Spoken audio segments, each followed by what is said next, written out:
Et bonjour à tous, et bienvenue sur le premier épisode de l'Entre-deux-D, un podcast consacré à tout ce qui touche de près ou de loin au jeu de rôle, avec à chaque fois un invité pour discuter d'un sujet en particulier, le tout dans une ambiance chill et détendue comme il se doit. Et pour cette grande première avec plusieurs R, j'ai choisi d'inviter un de mes confrères youtubeurs que j'apprécie tout particulièrement pour son calme et sa sympathie, et que vous avez déjà vu sur cette chaîne. Je veux bien sûr parler du beau MJ. Bonjour le beau MJ, j'espère que tu vas bien. Ça me fait très plaisir de te recevoir pour ce premier épisode. Bonjour à tous et à toutes. Ça va très très bien, mais par contre tu peux m'appeler Hugo si tu veux. Hugo, parce que le beau MJ, ouais. c'est pas une entité cosmique, c'est juste le nom de la chaîne. Très bien. Bon, du coup, on restera sur Hugo pour le reste du podcast.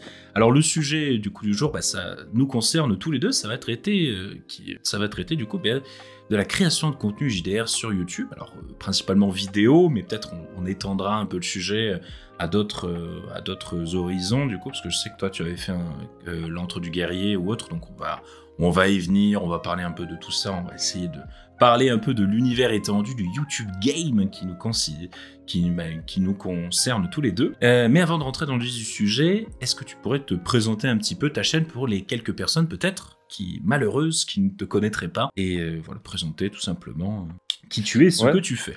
Du coup, la chaîne s'appelle Le Bon MJ. Je l'ai créé il y a 3 ans maintenant.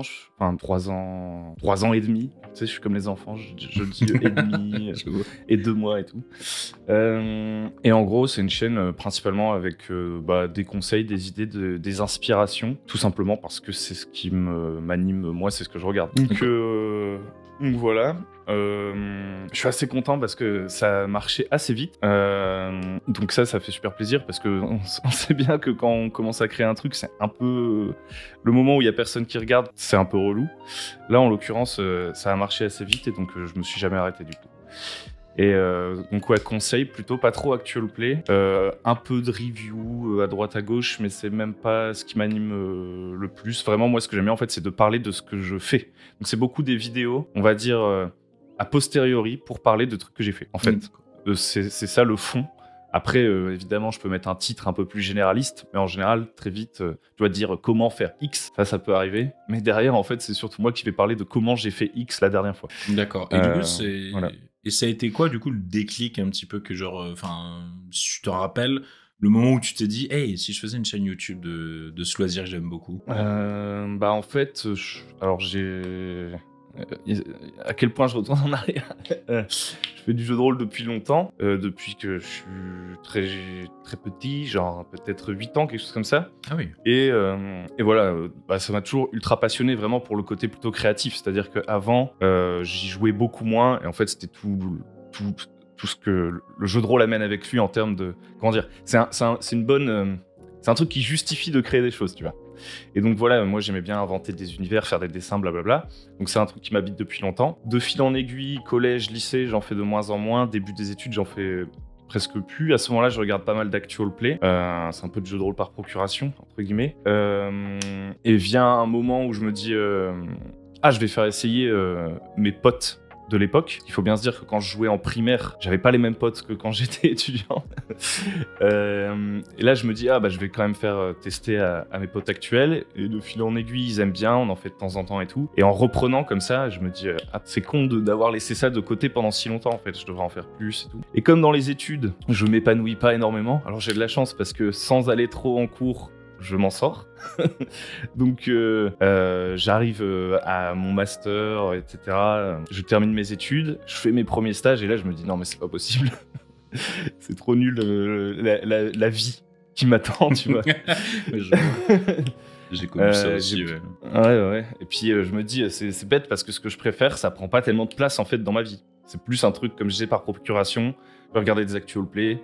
Voilà. Donc voilà, c'est pas tip top à ce moment-là, les stages et tout. Et en fait, là, j'ai la chance quand même d'être entouré dans ma famille de pas mal de gens qui entreprennent. Et donc, même si ils vont pas forcément Enfin, je veux dire, aujourd'hui, le bon MJ, c'est pas un truc ultra lucratif, même pas du tout. Tu vois, c'est pas ça vraiment le projet derrière. Mine de rien, quand on crée des vidéos, etc., il y a un truc un peu entrepreneurial. Parce qu'en fait, c'est juste... tu te lances dans un projet, Ouais. sans même parler de projet lucratif. Et donc, moi qui suis pas un grand courageux de base, j'ai eu la chance voilà, d'être entouré par des gens qui, eux, le sont, ou en tout cas qui sont des modèles dans ce sens-là, et qui m'ont dit, bah si tu veux qu'il y ait un truc qui se passe, que tu veux créer un projet, etc., il faut le faire en fait. Donc en fait, j'ai entendu suffisamment de gens qui m'ont dit tu devrais commencer à faire ça parce que ça te passionne et c'est cool, pour me dire ah bah ça pourrait être une bonne idée et le faire et créer la chaîne. Et voilà, et ensuite ça s'est enchaîné. Au début, voilà, bah, c'était un pote qui avait mis une caméra, genre j'avais un fond vert et tout, genre c'était n'importe quoi. Une vidéo, ça avait pris toute une après-midi pour qu'elle dure 3 minutes et que je dise que de la merde. Oui, Et puis les débuts, oui, je vois. ouais. Et rapidement, deuxième vidéo, je me dis ouais, l'infrastructure nécessaire pour faire une vidéo, c'est beaucoup trop. Je vais juste mettre une webcam et commencer à parler. Deuxième vidéo, c'était ça. Et de fil en aiguille, tout s'est développé de manière très très organique. Et ça a bien marché assez vite, sans devoir en faire des caisses. Et ça a continué. Puis voilà, moi je kiffe parce que en fait, comme je disais, la vraie récompense, c'est de passer plus de temps à faire ce que t'aimes bien, c'est-à-dire à parler de jeux de rôle. Ça, c'est la chaîne, mais ça m'a aussi fait jouer de plus en plus. Parce que, mine de rien, le fait de créer des trucs publics, des vidéos, ça t'amène à avoir des gens qui commentent, avec lesquels tu finis par parler, avec lesquels tu finis par jouer. Là où avant, jouer pour moi, c'était proposer à mes potes. Et donc, du coup, la fréquence de jeu était beaucoup plus faible parce que mes potes, ils n'étaient pas passionnés de jeux de rôle. C'était moi qui arrivais en disant « Ah, bah, on ferait pas un jeu de rôle », qui galérait à les rassembler. Et on faisait une partie une fois tous les 2 mois, tu vois. C'était l'événement, c'était bien, j'ai pas de regrets à ce niveau-là. Mais depuis, ça s'est plus transformé en un truc où en fait, tous les jours, bah, tu discutes avec des gens que t'aimes bien. Un truc plus communautaire, alors que moi, de base, je suis plutôt un ermite. Voilà. Ouais, c'est vraiment, on a un parcours édition très similaire. Quand tu en parles, j'ai un peu le même parcours aussi. Mais du coup, toi, l'avantage de ça, en fait, ce que je vois que quand tu décris un petit peu ton parcours, c'est que tu es parti dans l'idée de rester authentique tout du long, en fait, et après de développer, on va dire justement, la chaîne avec pour le plaisir principalement.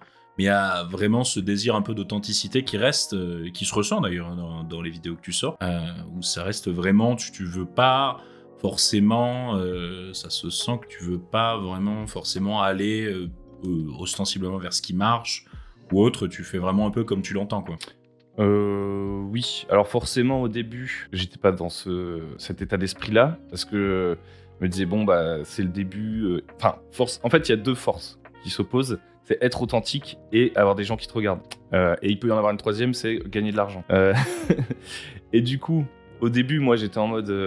comme, si on recontextualise, il y a 3 ans, je sors de stage, je me dis, oula, ça va pas aller les stages. Donc déjà, il faut que je trouve autre chose à faire. En fait, mes études, c'était des études de droit. Ce que je fais aujourd'hui, c'est plus de la communication. Comme au début, je sors de ces stages qui me déçoivent et où je me dis, bon, bah, t'as fait des études par défaut, maintenant, tu vas payer les pots cassés. Forcément, je me dis tout de suite, si je commence à faire une chaîne YouTube, il va falloir que ce soit rentable. Parce que ça faut justifier le temps que ça va me prendre, vu qu'en plus, il faut que je trouve autre chose pour gagner ma vie à ce moment-là. Enfin bref, en gros, tu vois, c'est des périodes dans ta vie, tu vois. Il y a des périodes dans ta vie où bah, tu te dis, il faut de l'argent. Donc quand je commence, j'ai pas peur de pas avoir d'argent parce que je suis pas dans une situation difficile, je l'ai jamais été. J'ai grandi dans une famille qui a toujours pourvu à mes besoins, mais il y a quand même ce truc mais elle ne va pas le faire pendant toute ta vie. Oui, voilà, c'est ça.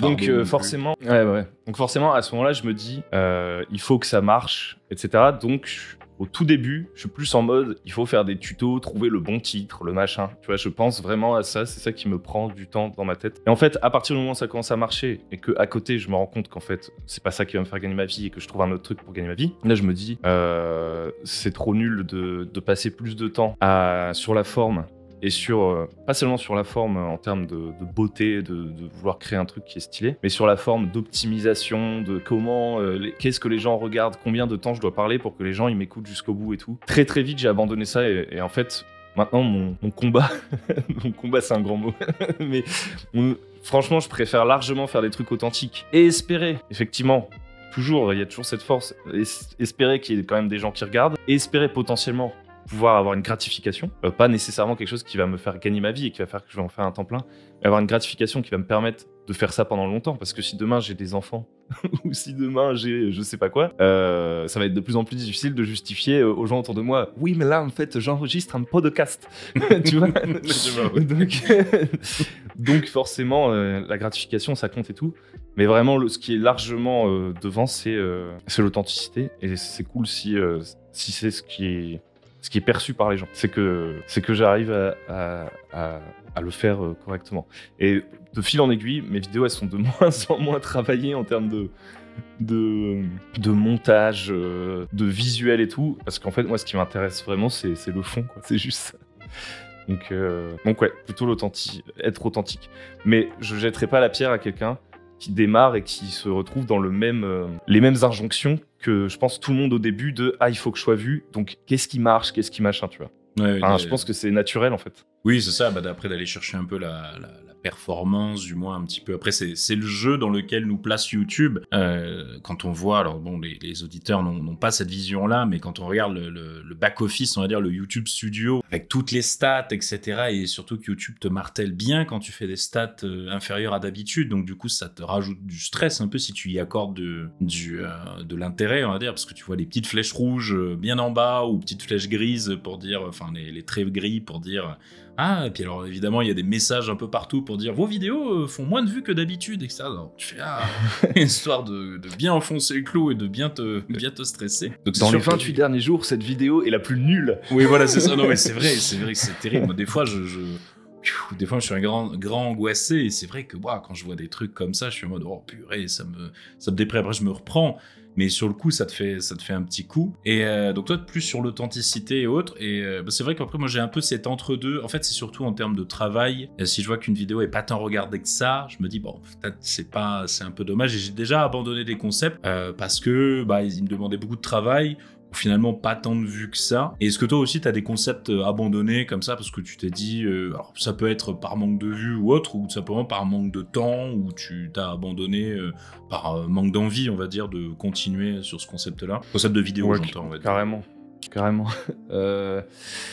Typiquement, j'ai commencé à faire une sorte d'actual play sur Iron Sword en solo. Oui, je me rappelle. Et je me suis mis moi-même dans une sorte de boucle compliquée, puisqu'au début, c'était un truc tout bête. Et au fur et à mesure, je faisais des illustrations moi-même pour illustrer l'actual play. Ah oui, d'accord. Et donc, ça devenait vraiment débile en termes d'investissement. Et en fait, je pense que la plupart du temps, j'abandonne les trucs, non pas parce que ça fait pas de vues, ou non pas par manque de temps, c'est juste parce que c'est plus ce qui m'intéresse. Ce qui est pas très bon d'ailleurs pour le référencement, on va pas se le cacher, de faire tout le temps des nouveaux concepts. Ça oui, ça. J'ai du mal à rester bloqué, à m'imposer mes propres carcans entre guillemets.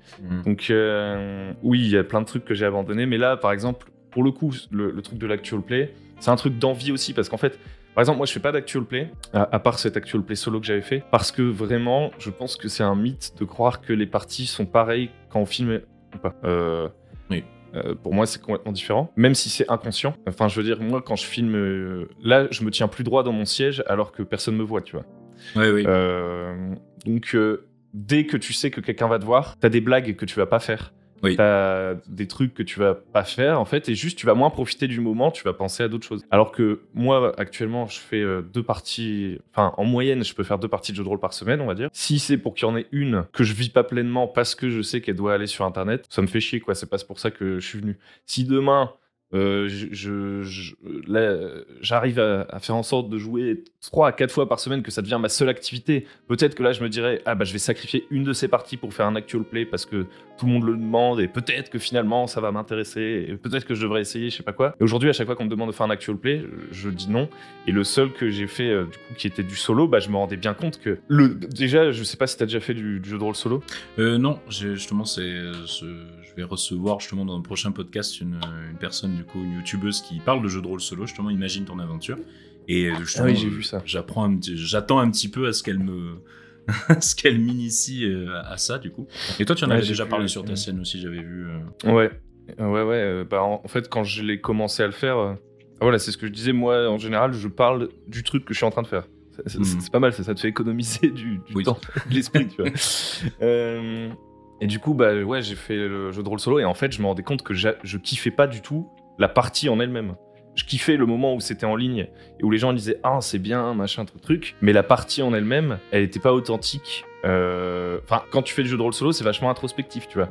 Je sais pas comment dire, t'es dans ta tête à t'imaginer ce qui se passe et tout. Là, c'était pas le cas, tu vois. C'était un peu mécanique. En me disant ah il faut que je change de scène OBS pour montrer mon jet de dés, ah tu vois, enfin oui, il y a un peu un spectacle, on va dire, à assurer en quelque sorte, là où en fait tu délesté de ce problème quand tu joues simplement soit tout seul soit avec des amis. C'est vrai que moi j'ai un peu la même vision aussi pour les actual play, parce que mais moi c'est plus c'est la même chose en fait, mais c'est vrai que c'est plus dans l'idée aussi de centrer un peu sur les potes, c'est-à-dire que je vois pas mes potes très souvent non plus, et les rares fois où je fais du jeu de rôle avec eux, je trouve un peu dommage de sacrifier un peu comme tu dis, ce moment privilégié avec tes potes pour en faire quelque chose que tu vas forcément devoir un petit peu plus lisser, parce que tu peux pas, oui il y a des blagues que tu peux pas faire, mais au-delà de ça, il y a des discussions que tu ne peux plus avoir, c'est-à-dire que tu peux pas dire ah au fait comment va ta mère ou un truc comme ça et tout, tu vas être obligé de couper ça, c'est un peu des trucs et du coup c'est dommage parce qu'on transforme quelque chose qui serait normalement un moment entre amis à quelque chose où moment entre amis filmé qui est pas tout à fait pareil. Enfin disons qu'il faut l'actual play justement, faut apprêter, ça s'apprête je pense un petit peu dans le sens où il y a apprêter une expérience un peu qui se prépare. Et de toute façon, on le voit bien avec les grandes à la bonne auberge, etc. et tout. C'est stagé, comme on dit en anglais. Il y a vraiment toute une préparation. Il y a un décor. Il y a les gens, beaucoup c'est des comédiens de base. Ou autre, il y a tout un. C'est pas vraiment une partie entre potes à proprement parler. Même s'ils s'entendent bien entre eux, ça n'empêche pas. Mais ça n'a rien à voir au fond avec ce que peut être une partie entre potes. Après, t'as des gens, ils vont dire ah mais non, nous on filme de manière authentique nos parties et tout. Moi, personnellement, j'ai du mal à y croire. Après, très bien si ça existe. Mais en fait, c'est un bon exemple que t'as pris quand tu disais les potes. Parce qu'au début, moi, je me suis dit, si je fais un actual play, à un moment donné, j'y ai songé. Donc en fait, j'ai commencé à dire à mes potes, vas-y, on filme une partie, un truc, pour déconner. Enfin, pas pour déconner, plutôt pour voir ce que ça fait. Test, voilà. Et voir si par la suite, machin, truc, tu vois. Et on avait filmé juste une partie comme ça, mais genre vraiment en se disant, on la mettra pas en ligne et tout. Franchement, tout de suite, tous mes potes, ils étaient hyper gênés, tu vois. Mes potes, ils ont jamais joué devant une caméra. C'est pas des gens de la caméra, tu vois. Donc, tout de suite, ils changent complètement leur comportement. C'est logique. Tu n'es pas le même quand tu te promènes dans la rue, quand t'es au travail, quand t'es chez toi, quand t'es avec tes potes, quand t'es tout seul. Oui. Quand t'es en famille. Et donc, quand t'es devant une caméra, t'es pas le même, tu vois. Et je pense d'ailleurs que si je faisais un actual play, ce serait jamais avec mes potes, en fait. C'est ça que je me suis dit a posteriori. Parce que mes potes, en fait, c'est moi qui leur dis, eh ouais, on pourrait filmer et tout, tu vois. Alors, eux, ils sont le cul entre deux chaises en train de se dire, ah ouais, ça pourrait être marrant d'être sur YouTube, tu vois. Eux qui ne sont pas sur YouTube, tu vois, il y a ce truc-là un peu fantasmé de, on va apparaître sur YouTube un peu rigolo, mais d'un autre côté, c'est pas nécessairement ce qu'ils ont demandé, ce qu'ils attendent de toi en tant que pote en plus. Oui, aussi, voilà. Que tu les mettes sur Internet. Exactement. Donc, si je faisais un actual play, je pense que j'irais juste chercher des volontaires. En fait, des gens. Ouais, voilà, je chercherais pas à onboarder des gens dans un truc, je ferais une sorte d'appel d'offres, tu vois, entre guillemets. Je dirais, qui veut être sur Internet et se filmer et est motivé par ça. Et même là, je pense qu'il y aurait encore, ce serait pas pareil qu'une partie. Et en fait, comme moi, ce que j'essaie de proposer sur la chaîne, c'est quelque chose le plus authentique possible pour éviter toute forme de. Moi, j'ai un grand problème, c'est le gatekeeping. Ouais. L'idée même que en donnant, ça me travaille beaucoup, ça. Enfin, de moins en moins, justement parce que je suis de plus en plus authentique. Et au début, je faisais des vidéos un peu plus top 5 manières de faire X ou Y, tu vois. Et j'en suis revenu parce que à chaque fois que je sortais une vidéo comme ça, je me disais, est-ce que quand tu fais ça, t'es pas en train d'ajouter une Xème injonction à quelqu'un qui arrive déjà pas à se lancer? Ce qui est un peu débile, hein, parce que il vaut mieux avoir des conseils que d'être tout seul et de n'avoir aucune information pour se lancer dans quelque chose. En même temps, il peut y avoir un trop plein d'informations. Voilà, il y a un équilibre à trouver. Moi, ce que je préfère, c'est faire le truc le plus authentique possible, parce que ça veut dire que je vais aussi parler de ce qui marche pas. Je vais dire, moi, ce que je fais, ça fonctionne parce que X ou Y, et ça fonctionnera peut-être plus la prochaine fois. Et comme ça, avancer de manière très organique. Et donc, si je voulais faire un actual play, pour moi, l'objectif, ce serait qu'il soit vraiment le plus authentique possible. Et je pense que j'arriverai jamais à faire en sorte que ce soit exactement comme ça se passerait. Et donc, ça me frustrerait, en fait. Ouais, et je me dirais, les gens, ils se font une fausse image. Je suis encore en train de diffuser une fausse image de ce que c'est le jeu de rôle, parce qu'il faut pas oublier que le jeu de rôle, à la base, en fait, c'est une activité que tu fais avec tes potes. Ce n'est pas un spectacle, c'est pas ce qui se passe sur Internet. Le jeu de rôle, c'est ce qui se passe à table, en fait. Oui. C'est ça le vrai jeu de rôle. Le reste, c'est méta, tu vois. Ou alors c'est du show. Parler de jeu de rôle, c'est méta. C'est pas faire du jeu de rôle, tu vois. Oui, parce que même de ça aussi, tu parlais d'injonction un petit peu, guillemets, on va pas bazarder méchamment sur les actual play non plus, mais disons que je me dis des fois, peut-être quelqu'un qui a envie de démarrer le jeu de rôle ou qui a peut-être envie de démarrer en tant que MJ, il voit des actual plays sur internet extrêmement bien chiadés, etc., avec des mecs qui sont très très bons pour pouvoir me jeter. Il se dit waouh, il faut faire tout ça, c'est quand même flippant le truc. Donc je me dis, il y a un peu cet aspect un peu aussi peut-être injonction, comme tu le disais, avec les actual plays. Mais d'ailleurs on voit quand même que les actual plays ça domine quand même un peu le YouTube game entre guillemets du jeu de rôle. Et pourquoi à ton avis, pourquoi ce format en particulier est aussi populaire alors que c'est quand même assez contre-intuitif, parce que YouTube nous intime un peu à faire des vidéos courtes ou des vidéos, des vidéos étalées sur 2 heures, etc. et tout. YouTube n'est pas très friand de ça, et même les gens de base sont pas très friands de ça. Comment ça se fait, à ton avis, que ce soit aussi populaire les actual plays ? Alors, déjà, juste pour préciser, moi, mon but, c'était pas de bâcher les actual plays. En fait, les gens font ce qu'ils veulent, c'est juste que moi, viscéralement, ça me met pas, j'ai pas envie de faire ça. Par contre, je trouve que les actual plays, c'est top, puisque, moi, je n'en regarde pas. Mais quand je faisais plus de jeux de rôle, je regardais, et c'est ça qui m'a redonné envie de m'y remettre. Donc en fait, ça, c'est cool, tu vois. En fait, c'est ça qui attire plein de monde à s'y mettre. Donc c'est à double tranchant, j'ai envie de dire. D'un côté, tu vas avoir ceux qui se retrouvent un peu bloqués parce qu'ils se disent qu'ils doivent faire pareil, et d'un autre, tu vas en avoir qui se posent moins de questions et qui se lancent tout de suite. Bref, je tourne la page sur l'utilité, le fait que je trouve pas ça mal les actual plays, je trouve ça que ça a apporté plein de choses. Oui. Le fait que ce soit populaire, je sais pas trop. C'est vrai que ce qu'il y a le plus... je sais pas, en fait, j'ai du mal. Il peut y avoir des effets loop, des effets bulles. Moi, je sais pas trop comment est exactement le YouTube game, comme tu dis. Moi, ce que je vois, c'est de moins en moins des actual plays parce que j'en regarde pas. Oui, donc j'ai pas l'impression qu'il y en a tellement. Je vais centrer sur le truc. Que je vais voir, c'est les plus gros. Et en fait, les plus gros actual plays, à quelques exceptions près, ceux qui explosent, c'est qui font vraiment des vues, c'est Game of Roll, La Bonne Auberge et Grenier. Et en fait, pour moi, si ça marche, ce n'est pas parce que c'est des actual plays, c'est parce que les gens qui les incarnent sont hyper connus. Oui, parce qu'il y a un casting qui est... Oui, c'est ça. Parce qu'à côté, il y a des actual plays qui font 3 vues, tu vois. Oui, c'est vrai. D'ailleurs, il y a des actual plays, j'ai plus les noms en tête, mais il y en a qui font un travail de mise en scène absolument de dingue, voire finalement pas beaucoup de vues. Et en fait, oui, c'est vrai que tu as raison sur ce coup-là. Le cast aide beaucoup à porter on va dire, tous les actual plays, quoi. Ouais. Et après, c'est excellent parce que justement, moi, si j'avais une vision purement utilitariste, je dirais, si on veut faire en sorte que le jeu de rôle il soit connu, il faut qu'il y ait des gens connus qui y jouent. Et du coup, ils vont ils vont faire sortir les gens d'une bulle pour l'amener dans une autre. Tu vois, genre, si demain, t'as, je sais pas, l'équipe de France qui se met à faire du jeu de rôle, il y aura un pic de qu'est-ce que le jeu de rôle, tu vois. Je sais pas. C'est vrai, ouais. Après, c'est vrai qu'après, il y a même beaucoup de streamers qui s'y mettent. J'ai vu des trucs, il y avait Kameto, qui a fait un jeu de rôle à un moment aussi. Il y a Wonky Studio aussi, qui fait aussi un jeu de rôle. Enfin, des streamers très axés gaming et qui, du coup, testent. Je crois que même que Wonky Studio, ils ont fait plusieurs épisodes et tout. Enfin, il y a vraiment tout ça commence à toucher au-delà un peu des sphères très, très rôlistes. Et on commence à aller chercher un peu les sphères gamers et autres. Ouais. Et ça, c'est c'est trop bien.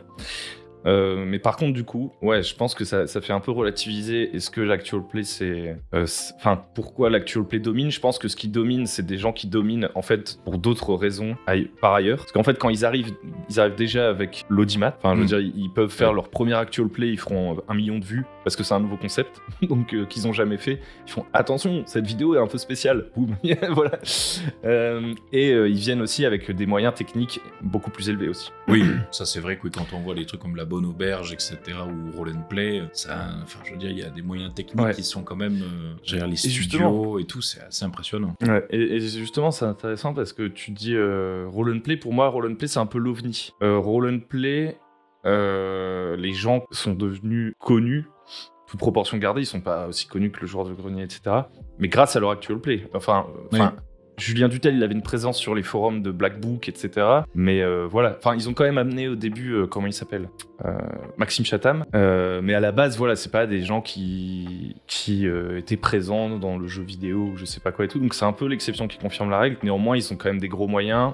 Et ils ont une communication qui est portée par l'éditeur dans un... Alors maintenant, je sais plus, moi, vu que je suis plus, je peux dire des trucs complètement à côté de la plaque. Hein. Mais à la base, c'était vraiment avec Black Book qui faisait ça. Je crois que c'est toujours Black Book qui est derrière, qui est derrière okay. Du coup, enfin qui, alors je sais pas dans quelle mesure il finance ou il porte, mais je pense qu'il finance, enfin vrai, mais après, on va pas dire de... On va pas faire de la diffamation en plein podcast. Mais oui, il y a quand même il y a un soutien qui est pas anodin quand même. Ouais. Mais par contre, c'est sûr, ils ont des moyens, ils sont acteurs, etc. Et donc en fait, ce qui marche le mieux, je pense, c'est aussi parce qu'il n'y a pas que être connu, etc. Tu vois, derrière, il faut quand même que ce soit cool. C'est ceux qui ont les codes du divertissement d'une certaine manière. Et qu'ils appliquent à plus ou moins différents degrés, quoi. Je dirais que par exemple, comment ça s'appelle, Game of Roll, eux c'est vachement codifié. Twitch, enfin, c'est même assumé, genre on met un maximum de situations le plus vite possible, un peu loufoque et rigolote, et on voit comment, entre guillemets, le cast réacte à ces situations. Les règles sont faites pour qu'il y ait des gros échecs critiques, des gros coups critiques, pour qu'il y ait toujours des actions d'éclat et des « Oh !» tu vois. C'est un peu un sitcom, tu vois. Je vois, ouais. Roll and Play, je dirais que c'est un peu plus... C'est déjà un peu plus... ça ressemble plus à du donjon, entre guillemets. Ça ressemble plus au jeu qui veut être montré, d'ailleurs la bonne auberge aussi. Mais voilà, c'est quand même des manières de jouer vachement différentes, je veux dire. Ça ne ressemble absolument pas à ce que moi je ferais à une table de jeu de rôle, donc ça m'intéresserait pas de le faire, mais par contre c'est une super vitrine et c'est même cool, tu vois. Moi je le regarde plus parce que je préfère passer du temps sur mes propres trucs, mais ça donne une image hypante, inspirante du hobby, alors que à côté t'aurais pu juste te dire c'est des gens qui jouent à des jeux de société. Je vois donc et c'est vrai que oui, ça après quand on voit même Table Quest ou autre et à chaque fois voilà c'est très, il y a effectivement beaucoup les codes comme tu dis un peu du divertissement, que ce soit sur Twitch ou autre. Mais d'ailleurs, est-ce que tu penses que ça pourrait être une évolution future qui va venir marquer le jeu de rôle avec des codes du divertissement qu'on voit par exemple, alors là je vais plus me pencher sur les codes du divertissement YouTube. Je pense notamment un peu au Fit and Fun, comme ça a été très marqué à une époque, même ça marche toujours encore, hein, quand on voit les vidéos d'Inoxtag, Gotaga ou autres, ils font un concept rigolo et ils s'invitent l'un l'autre, ou je pense à Squeezie avec les vidéos de l'imposteur et tout. Est-ce que ça, tu penses que dans le futur, ça peut être une idée, je ne sais pas, est-ce que tu penses qu'on va une évolution possible ou pour le fait que le YouTube JDR se développe, est-ce qu'on devra passer par là aussi, ou est-ce qu'il y aura une autre branche évolutive, selon toi, un peu le YouTube game JDR du futur ressemble un peu à quoi en gros Question assez dense, franchement. Alors, soit je fais le prophète, soit... non, moi, je sais pas te dire. Enfin, j'imagine... En fait, il y a les faits, il y a ce que moi j'aimerais bien, ce que j'aime bien, et il y a ce qu'on peut pas savoir. Si ça suit la logique, excusez-moi du gros mot, allez, un peu capitaliste, tout simplement, j'imagine que ce sera un peu comme toutes les autres secteurs de la création de contenu sur Internet, quoi. Ouais. Ça va être, ok, ça commence à marcher, tiens, je me dis, je pourrais en faire un plein temps. Parce qu'en fait, il faut voir, il y a des logiques individuelles, collectives, enfin, c'est vraiment compliqué. Mais en gros, ça pourrait être, si ça suit la logique de pas mal d'autres trucs, dont le divertissement, oui, je pense que toutes les stratégies vont être répliquées. Donc, c'est-à-dire faire de plus en plus de trucs à plusieurs pour se faire des sortes de transferts. C'est un peu cynique, hein. Mais tu peux avoir cette approche-là de te dire je vais faire des transferts d'audience. Ensuite, on va essayer de trouver des sponsors. On va commencer à parler de trucs qui nous intéressent pas vraiment, mais comme on en parle, ça nous fait gagner de l'argent, donc on se permet ce petit sacrifice. Bref, tu vois, ça, c'est un chemin un peu tout tracé, tu vois. Ouais. C'est-à-dire celui de répliquer ce qui a marché. Et ce qui a marché dans une sorte de logique assez économique, tu vois. Ouais. Ça, moi, dans l'absolu, sais pas ce que je trouve le plus intéressant, mais il y a plein de trucs qui sont bien quand même. En fait, c'est pas tout noir tout blanc. Il y a des trucs que je trouve rigolos, tu vois, genre des concepts. Si on prend le divertissement, le truc de l'imposteur là, de Squeezie par exemple, où il faut trouver l'imposteur. Moi, je trouve ça très marrant, tu vois. Je trouve ça très très cool. Par contre, je sais pas à quel point ça s'adapte au jeu de rôle et si c'est ce que j'ai envie de voir partout, tu vois. Oui, c'est ça aussi. C'est aussi une question d'adaptabilité aussi du divertissement autre que l'actual play, parce que l'actual play du coup rentre dans la branche divertissement. Mais le divertissement rapide comme ça, en 10 minutes pour l'instant. Bah, encore, ça c'est des longs formats quand même. Hein. Ça dure 1 heure, je crois, l'imposteur. Ouais, c'est ça. Ouais. Bah, après, je crois que c'est 30-40 minutes ou un truc comme ça, mais c'est toujours moins long qu'un actual play déjà. Ouais, c'est sûr. Et puis il y a moins de suivi, c'est moins d'un épisode à l'autre, l'histoire continue, et je perds des gens au fur et à mesure. Tu peux regarder, tu peux regarder indépendamment et tout. Après, de toute façon, c'est vrai qu'il y a aussi peut-être quelque chose d'économique, si on peut dire, aussi derrière, parce que bon, bah, quand on voit les vidéos d'imposteurs de Squeezie, il faut faire venir tout le monde et tout. Puis c'est peut-être aussi quelque chose qui est très centré sur Paris, peut-être aussi. Sans pour autant qualifier de petit Paris, comme on dit dans le milieu du cinéma. Mais disons que c'est peut-être des gens avec une certaine proximité géographique qui font que c'est assez facile de pouvoir s'inviter les uns les autres, de faire venir ou autre et tout le monde. Parce que, bon, alors là, après, attention, moi je trouve ça très bien de s'inviter et tout ça. Là, je suis très content de participer. Oui, oh, c'est de la merde, je déteste ça. Ah bon? Oui, je suis en campagne, donc bien. Mais... non, c'est cool. En gros, là, tu me disais qu'est-ce que tu imagines comme étant le futur. Je pense que si, voilà, ça c'est le futur qui n'arrivera pas en fait. Déjà, en fait, j'y crois pas vraiment. Parce qu'en fait, le jeu de rôle, c'est ultra niche. En fait, je pense pas qu'il va y avoir des mecs 100% jeu de rôle à 15 millions d'abonnés qui vont commencer à avoir des entreprises où ils doivent payer 30 personnes, je sais pas quoi, toute une prod, et qui se retrouvent dans une sorte de course à l'audimat incroyable. Donc en fait tout ça j'y crois pas vraiment, mais néanmoins ça peut quand même être un petit peu poreux. C'est-à-dire que juste quand toi t'es dans ton truc de niche là justement, des fois à l'échelle individuelle tu te dis j'aimerais bien quand même pouvoir consacrer tout mon temps à ça. Donc tu t'amènes petit à petit cette logique dans ton game, pour reprendre ce terme, de niche. Et ça, personnellement, c'est pas un truc qui me plaît beaucoup. Et en fait, j'aime bien croire que il y a d'autres manières de voir le truc. Par exemple, sur les trucs US, il y a... moi, je regarde beaucoup plus des vidéos US. Il y a des... Enfin, anglophones, je sais même pas si c'est US en réalité. Oui. Toutes. Anglophones. Mais par exemple, moi, la chaîne que je préfère, c'est Runehammer.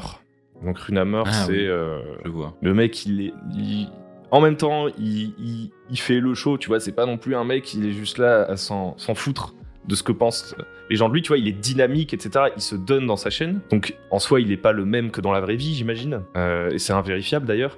Mais il reste authentique. Et en fait, ce qui promeut, c'est ses propres projets et les projets des gens avec qui il s'entend bien. Et moi, je trouve que ça, c'est ce qu'il y a de plus sain. Moi, dès lors qu'on arrive dans du sponsorship et tout, je t'avoue que j'ai un peu de mal avec ça, même si je comprends et que, encore une fois, un individu qui fait ça, je vais pas lui reprocher parce qu'il a sa situation et s'il doit le faire, sûrement qu'il a toutes les bonnes raisons du monde et que ça... Enfin, tu vois. Mais à l'échelle collective, c'est pas ce que j'aime voir, tu vois. Comme évolution, de se dire que, en fait, tu deviens une sorte de panneau publicitaire et tout et tout. Oui, c'est ça. Il y a vraiment et que tout le monde devienne très, très marqué de panneaux publicitaires. Enfin, quand je vois des personnes comme Gotaga ou autres et tout, alors Squeezie un peu plus, bon, il a la facilité, on va dire, de pouvoir promouvoir ses projets, c'est vrai, même si quand même, bon, il fait quand même des OPSP, comme on appelle, mais disons que oui, c'est vrai que après, quand on y réfléchit bien, ça fait très panneau publicitaire, certains, et je suis persuadé que tu as raison sur le fait de... Il y en a certains, ils ont promu des jeux qu'ils y croyaient vraiment pas. Je pense notamment à Wonkill. Et des fois, on les voit jouer à des jeux, ça se sent qu'ils sont pas à fond dans le truc, quoi. Mais bon, ils ont le contrat, donc bon, c'est sûr que bon, il faut quand même faire le show dessus. Mais bon, tu sens que de base, ils auraient pas joué au jeu vidéo en lui-même, quoi. Mais c'est vrai qu'après, il y a beaucoup de... Enfin, le phénomène OPSP, sponsor, c'est très présent dans les grosses vidéos YouTube, parce que forcément, évidemment, fort audimat, mais à moindre mesure, c'est pas quelque chose qu'on voit tant que ça, je trouve, dans le milieu du jeu de rôle. Et je pense notamment, alors bon, on va excite un peu Wizard of the Coast qui eux vont forcément tabler dans du gros lourd énervé pour pouvoir promouvoir. J'ai vu qu'il y avait Jill à un moment là qui est pas du tout une chaîne jeu de rôle, mais qui avait fait à un moment une sponsor Donjons et Dragons. Je pense qu'il y en a d'autres sans doute, hein, mais j'avais remarqué ça m'avait surpris. Et je me demande pourquoi il y a pas de les petits éditeurs, ils tentent pas. Enfin, il y a une certaine frilosité, je trouve, sur les petits moyens éditeurs à tenter d'aller faire des des OPSP ou des sponsors d'approcher des youtubeurs. Enfin, je sais pas si ça a été ton cas, toi, a été approché, mais je vois pas vraiment, on va dire, de jeux de rôle qui ont tenté comme ça d'aller toquer un peu à la porte des youtubeurs. Je sais pas si tu as une expérience particulière là-dessus. Moi, j'en ai eu 2-3, mais pas tant que ça. Ouais, moi j'en ai eu aussi 2-3 comme ça. Et en fait, bon, je t'avoue que moi, je suis vraiment pas la bonne personne chez qui aller toquer parce que... Oui, c'est pareil pour moi aussi, en fait, au fond, mais... Bah, j'ai pas envie de parler d'un truc... En fait, si je parle des choses qui m'intéressent, et donc, a priori, quand quelqu'un vient me dire « Ah, il y a notre jeu qui va bientôt sortir, est-ce que tu pourras en parler ?» Soit j'ai déjà lu le jeu, parce que j'étais hypé de base, et en fait, j'achète tous les jeux, tu vois. Oui. Enfin, j'achète tous mes jeux. Pourtant, si, je dis ça, mais à un moment, il y a un petit peu Arcane Asylum qui m'avait envoyé gratuitement quelques jeux. Attends, faut pas que je dise de conneries. C'était peut-être les versions anglaises envoyées par Free League, je sais plus. Ah bon, alors... mais des jeux, voilà, soit d'Arcane, oh putain, je mets les pieds dans le plat. Mais en gros, voilà, j'ai eu quelques jeux comme ça, mais en fait... j'y pense même pas, tu vois. Genre, c'est vraiment... Moi, je suis un bon toutou. T'as un Kickstarter qui apparaît d'un truc qui me hype, je vais l'acheter, et les gens, ils ont pas besoin de venir m'acheter, tu vois. Soit je vais le lire, et puis je vais me dire, bah, je vais en parler parce que ça m'intéresse, soit je vais le lire, et je vais me dire, j'ai pas envie d'en parler parce que ça m'intéresse pas, et ça me ferait chier de me dire, je l'ai lu, ça m'intéresse pas, je vais en parler, faire comme si j'aimais bien, parce que derrière, je suis payé, tu vois. Bon. Ouais. Parce que je trouve ça malhonnête. Et je pense qu'ils le font pas pour des raisons quand même assez simples. Hein. Après, je peux me planter. Encore une fois, je connais pas vraiment le game. Mais je pense qu'ils ont pas beaucoup de thunes. Oui, je pense que c'est ça aussi qu'ils jouent. Ils ont pas énormément de thunes. Effectivement, ils pourraient prendre le risque, parce qu'à un moment donné, tu peux pas toujours te cacher derrière ton petit doigt et dire j'ai pas de thunes, parce qu'ils pourraient avoir un effet de levier. Tu vois. Donc ils pourraient se dire, ok, on va risquer un peu de thunes en envoyant gratuitement à un mec un jeu et en lui demandant d'en parler et en lui donnant une petite rémunération, tu vois. Je pense que ça s'est fait. Il y a quand même quelques vidéos sponsorisées. Il me semble que par exemple Globby Game, il avait parlé de Forbidden Lands avant la sortie. Mais je sais pas en fait. Franchement, je saurais pas trop t'expliquer. Je pense que comme c'est un petit milieu de passionnés et tout, ils savent que les informations vont se transmettre un peu au bouche à oreille et qu'ils n'ont pas forcément une méga capacité de reach entre guillemets. Après Donjons et Dragons, tu vois, je pense qu'en fait s'ils voulaient faire ça, ils auraient peut-être plus intérêt à aller taper sur du à faire ça avec des gros, genre des gens qui ont un énorme audimat, genre le joueur du grenier, machin truc. Oui. Sauf que ces gens-là, bon bah ils seront pas intéressés par la somme qui pourra leur être proposée. Oui, c'est sûr que les tarifs donc ils vont le faire plus ou moins gratuitement s'ils ont envie de le faire. Et puis en fait, ces gens-là, ils proposent à la marge du jeu de rôle, donc je sais même pas s'ils auraient vraiment envie de faire ça. Quand ils jouent, en général, ils utilisent des systèmes assez simples. En dehors de Donjons et Dragons, les trucs qui ont les actual play qui marchent vraiment, c'est presque des systèmes pensés pour l'actual play. Et donc, ce serait un peu bizarre qu'à côté, ils promeuvent d'autres jeux. Enfin, quoi qu'ils l'ont fait, hein. Je sais pas. Je sais pas. En fait, je suis pas dans les coulisses de ces trucs-là, mais je sais que, par exemple, Game of Roll, au début de chaque épisode, ils montraient un jeu, ils disaient, il y a ce jeu à gagner, tu vois. Je sais pas comment ça... Ah, peut-être, oui, il y a... Concrètement, derrière, comment ça fonctionne, ou autre, etc. Oui, peut-être après, c'est sûr que nous deux, bon, forcément, on n'est pas forcément les personnes... Alors, j'aborde pas cette question hein, pour que si des éditeurs nous écoutent qu'on gratte des jeux gratuits, venez pas nous voir nous, hein, c'est-à-dire qu'on a déjà beaucoup à faire, de notre côté. À promouvoir nos projets et à avancer. En plus, t'es super mal à l'aise quand tu reçois un jeu. Oui, voilà, c'est ça. Et qu'il y a quelqu'un qui fait oui, si tu veux en parler et tout. En général, c'est un PDF. En fait, à un moment, j'ai reçu quelques trucs physiques, mais maintenant, il y a toujours des PDF parfois. Tu vois, en mode, ah, est-ce que tu voudrais regarder et puis si ça t'intéresse, en parler et tout. En fait, la triste réalité, c'est que je suis désolé, mais comme moi, je parle des trucs que je kiffe. Que je suis toujours déjà en train de faire quelque chose, il y a très peu de chances que je reçoive un jeu de rôle dont j'aurais pu entendre parler par ailleurs, mais que j'ai déjà pris la décision de pas tellement me pencher dessus, parce que je suis en train de faire autre chose. y a très peu de chances que parce qu'on me l'envoie, qu'on dit est-ce que tu peux jeter un œil, je regarde parce que c'est long mine de rien de lire, de faire un retour. Et oui, c'est sûr que moi j'ai été déjà contacté aussi par. Alors moi ils m'ont même pas envoyé les PDF, ils m'ont dit est-ce que tu peux parler du jeu de rôle, qui était en financement participatif, et j'ai dit vous avez un service presse que ne serait-ce que je regarde. Ils m'ont dit non. Je dis ça va être un peu compliqué quand même de parler du jeu de rôle sans avoir rien. En fait, le truc, on va avoir un peu de mal quand même. Mais c'est-à-dire que je voulais pas dire oui, envoyez-moi les trucs parce que justement je voulais pas être coincé dans l'idée de je vais parler d'un truc que j'aime pas quoi. C'est-à-dire le truc. Ouais, t'as l'impression de t'engager. Oui, voilà, c'est ça. C'est-à-dire le truc de dire je suis désolé, votre truc, bon, c'est pas mon délire non plus. Puis après. On reboucle un petit peu la boucle avec le désir d'authenticité, un peu qui est un peu pareil tous les deux. C'est-à-dire qu'on veut mettre sur YouTube, sur notre chaîne, des projets qu'on kiffe forcément parce qu'on n'a pas envie de jouer un rôle, de dire oh là là c'était vraiment trop bien, et en fait à l'intérieur on est mort quoi. On dit ça la mort dans l'âme, on a de waouh, je me suis vraiment beaucoup amusé sur ce jeu. Ouh. Et c'est sûr que voilà, il y a un peu ce désir, un peu ce tiraillage un peu entre. D'autant plus que plus le temps passe, plus moi je suis un peu en mode. J'ai de moins en moins envie de tester des nouveaux jeux. Tu vois, j'ai envie de les lire pour aller piquer des idées et tout, mais en fait je préfère rester sur un truc enfin plutôt construire, approfondir certains trucs que de vouloir tout tester. Et en fait, c'est complètement... Encore une fois, c'est pas pour jeter la pierre, parce que les gens qui créent les jeux sont des passionnés et ils investissent beaucoup de temps et il faut qu'ils arrivent à avoir une gratification pour pouvoir avoir des jeux aussi beaux, bien foutus et tout. Mais ce que je veux dire, c'est que forcément, derrière, t'es obligé de penser un peu consumérisme, parce que tu dois vendre en masse ton jeu pour que, ne serait-ce que rembourser le temps que t'as investi. Oui. Sans même parler des coûts de production. Voilà, oui. Et donc, quand tu... Comment dire le fait de présenter plein de jeux, etc., en fait, c'est se mettre un peu dans cette posture de... Le jeu de rôle, c'est comme le jeu de société classique. Tu vas jouer à plein de jeux différents, et c'est ça qui va faire que c'est cool. Et c'est ça qui... Si tu veux être un... Tu vois, en fait, le problème du message derrière, c'est que si moi, je commence à faire des reviews et à dire « Ah, ce jeu, il est vraiment bien, j'y ai joué une fois et c'était très cool », derrière, entre guillemets, la mécanique qui s'enclenche derrière, le but, c'est que les gens, ils achètent les jeux de tout le monde, tu vois. Et en fait, moi, je suis le produit de ça. J'achète énormément de jeux de rôle, tu vois. Donc, je suis pas un exemple. Je vais pas dire « Ah, bande de vilains consuméristes, etc. » Par contre, j'ai pas envie d'en être le moteur, tu vois. Oui, je vois.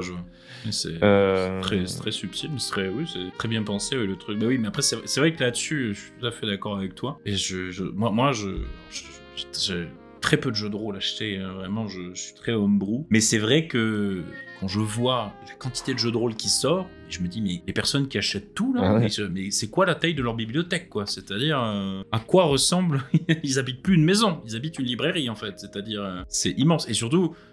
C'est obligé qu'on n'ait pas le temps de jouer à tout. Enfin, je sais pas, toi, dans ta bibliothèque, le nombre de jeux auxquels tu as vraiment joué, c'est un faible pourcentage, quand même. Ouais, c'est sûr. Après, moi, j'ai un peu mon dada, c'est un peu quand même de dire que le jeu de rôle... C'est là où c'est différent de jeux de société. Alors après, je sais pas, peut-être que des passionnés de jeux de société me démentiront, je suis pas trop dans ce... C'est pas mon milieu, mais tu lis assez peu de jeux de société juste pour les lire, tu vois. Oui. Le jeu de rôle... C'est quand même assez différent. Le jeu de rôle, tu as toujours un truc à aller chercher. Parce qu'en fait, il y a ce côté justement homebrew. Tu peux bricoler, etc. Et donc en fait, en achetant des jeux auxquels tu ne vas pas jouer, tu sais que tu vas quand même nourrir ta future pratique. Là où tu vas peut-être pas modifier les règles de ton jeu de société en t'inspirant d'un autre tout le temps. Enfin, bref. Ouais, tu alimentes ton imaginaire, que ce soit en termes de gameplay ou de roleplay. Ouais, voilà, donc bien sûr que j'ai des achats regrets. Il y a des trucs que j'ai même pas lus. Donc ça, c'est vraiment regrettable, là, tu vois. Mais la plupart des trucs, je les ai lus. Et après, j'ai joué à une fraction d'entre eux. Et la grande majorité des trucs auxquels j'ai joué, j'y ai joué une fois. Donc oui, c'est clair que je joue pas à tout. Et ce que je voulais dire aussi, c'est que même si j'achète plein de trucs, en fait, le jour où tu dois commencer à promouvoir des jeux, tu peux pas dire ça, tu vois. Enfin, le mec, il te dit ok, on vous envoie notre jeu, etc. Parlez-en, machin, truc. Bon, déjà, la plupart des chaînes de review de jeux de rôle, les gens reviewent des jeux auxquels ils ont pas joué. Parce que, typiquement, Rollis TV, enfin, je pense pas qu'à chaque fois qu'ils reçoivent un jeu, ils fassent une partie test. Oui, donc, c'est du box opening, en quelque sorte. Quoi. Ouais. Mais ça, c'est un acquis, tu vois. Enfin, genre, les gens le savent. Hein, je pense qu'ils sont... Faudrait vraiment être débile pour croire qu'ils ont tout testé. Et en fait, il y a un truc qui s'appelle, j'avais lu, le bovarolisme. Le bovarolisme, c'est tu lis des jeux de rôle et tu t'imagines toutes les possibilités que te proposent ces jeux. Et en fait, tu les lis comme des romans. Et il y a déjà un plaisir là-dedans. Et je pense que tout rôliste, entre guillemets, peut se reconnaître là-dedans. Tu vas lire des jeux et c'est un vrai plaisir de lire des livres de jeux de rôle parce qu'il y a plein de possibles, plein d'images, etc., etc. Et le jour où tu dois vraiment promouvoir le jeu, tu vois. C'est-à-dire que on te dit, on t'envoie un jeu et t'es payé pour en parler. Tu peux pas dire, bon, bah, ce jeu, j'ai vraiment beaucoup aimé le lire. Tu vois, t'es obligé au moins de faire croire que c'est... Enfin, tout créateur de jeu, il aimerait croire, je pense, que son jeu, derrière, il va être joué des années durant par des gens et que ça va être le Graal de certaines personnes, tu vois. Quand tu vends ton jeu, à chaque fois, tu le vends comme le Graal, tu vois. Enfin, le truc qui va révolutionner, le truc qui va apporter des... Ouais, il y a ce truc de... Des moments exceptionnels, au moins pour les joueurs. Ouais, c'est ça, il y a toujours ce truc de... Des centaines de possibilités, plus de 10 000 classes. Alors que tu vois, t'es genre en mode... non, je vais pas le faire, ça. Mais ça fait partie du jeu. À chaque fois que tu crées un jeu, c'est un truc qui t'habite. Donc c'est même pas forcément malveillant, tu vois, c'est pas calculé comme ça. Mais si quelqu'un parle de ton jeu... t'aimerais voir sortir de sa bouche le truc de « je pense que je vais y jouer pour l'année à venir », tu vois. Et ça, en fait, moi, je pourrais jamais le promettre avec aucun jeu que j'achète. Donc c'est un peu paradoxal. Je ne jouerai plus qu'à ça. C'est fini. Au revoir, Donjons et Dragons. D'accord, voilà. Oui, c'est sûr que tout le monde rêve de ça aussi après le truc, mais... Après, c'est sûr qu'il y a beaucoup de... Après, il y a énormément de jeux de rôle. Moi, je suis épaté. Quand je regarde Game on Tabletop, le nombre de JDR qui sortent à tout va, c'est astronomique, quoi. Je suis épaté de voir vraiment autant de créations. Et je me dis, j'aurai jamais le temps de... Je suis content de faire du homebrew. Comme ça, je peux me payer beaucoup de kebabs. Donc, il me reste des sous. Parce que sinon, je deviendrai très pauvre. Et je me force à ne pas aller sur Kickstarter aussi, je m'autodiscipline, parce que je me connais, c'est bon, là je pars, un petit jeu de rôle à 30 € par-ci, dis donc, ils ont fait des paliers incroyables à 50 € par là, hop, fin de la journée, 600 € dépensés, cette version de luxe avec des dés, dis donc, oh là là, ça irait très très bien sur mon étagère, à la fin, ça y est, tu es pauvre. Et non, c'est clair. Après, il y a... Oui. Ça, c'est le modèle de la plupart des jeux. Parce que beaucoup de jeux de rôle se vendent comme The Game. Et d'ailleurs, la plupart des gens aussi, quand ils l'achètent, pendant un moment, ce qui fait plaisir quand t'achètes le truc, c'est l'illusion de croire que ça va être le Graal.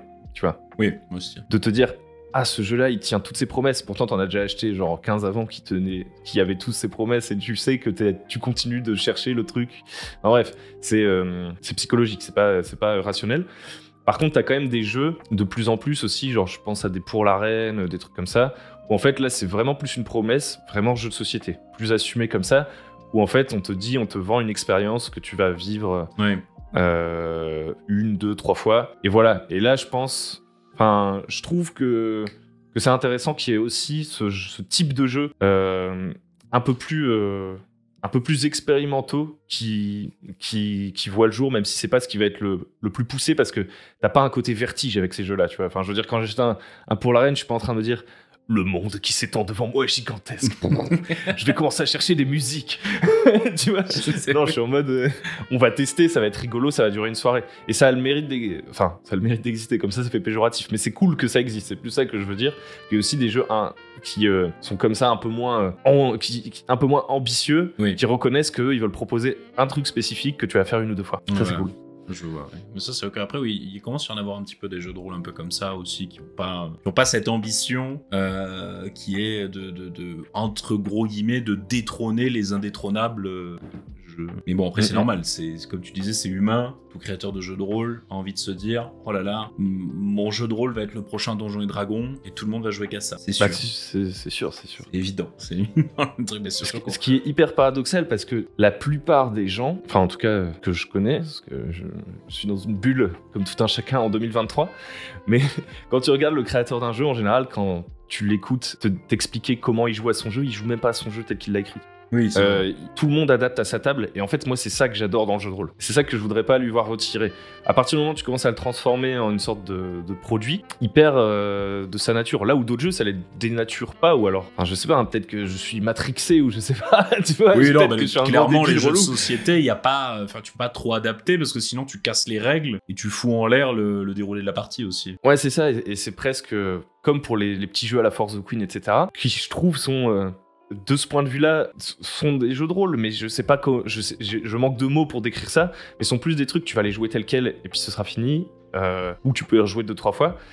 Pour moi, le jeu de rôle, ce qui me passionne, c'est le homebrew. C'est, ok, je lis un livre, et ben il y a peut-être 1% de ce qu'il y a dedans que je vais retirer. Tu vois, il y a un côté un peu, t'es un peu un alchimiste, tu vois. T'es tout seul chez toi et t'es là, tu lis des trucs et tu fais ah ouais, je pourrais faire ça et tout. Et c'est ça qui est vraiment cool. C'est pas tellement de prendre un jeu et d'y jouer tel quel. En tout cas, c'est mon cas.